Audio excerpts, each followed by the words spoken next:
Hello and welcome to Currency Point, presented by me, Evan Lucas, for FP Markets. As always, please have a very good read through of the disclaimer on screen.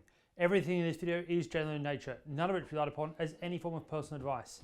FP Markets does not know your personal scenario nor your personal financial goals, and therefore none of that should be relied upon as any form of advice at all. It is just general in nature only. I think at the moment we're getting a little bit lost in what we need to be doing, getting back to some of the fundamentals in FX. There's no doubt that global inflation should be front and center with your thinking. I completely agree with that, and also the horrible events that are going on over in the eastern part of Europe.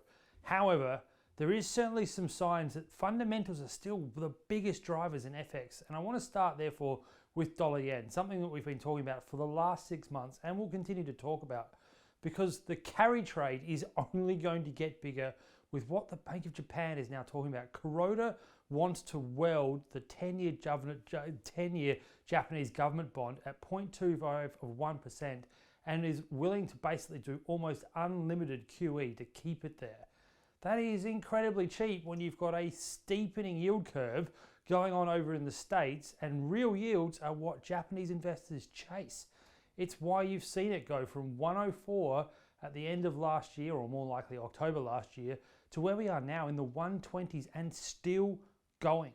And that differential is going to stay for a while because the Fed has now signaled to you that rate rises are absolutely locked in for the rest of 2022, and balance sheet sharpening is also coming.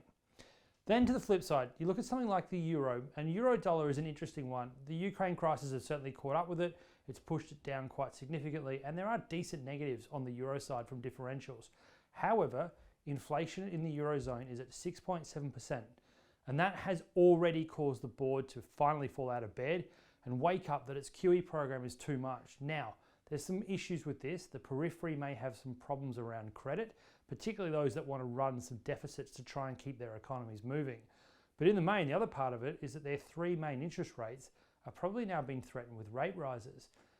The more they balk at it, which is certainly suggesting what the communication they're doing is, the more negative it is for euro dollar. But if they do get into the position, because they have cleared the decks around stopping QE, that they're going to have to raise rates, this pair may actually snap back. And it's one to watch quite closely from the point of view that there's a lot of negativity on the euro side, and anything that can give it a bit of sort of leeway or a little bit of light may create quite a bounce, and a bounce that could be almost irrational.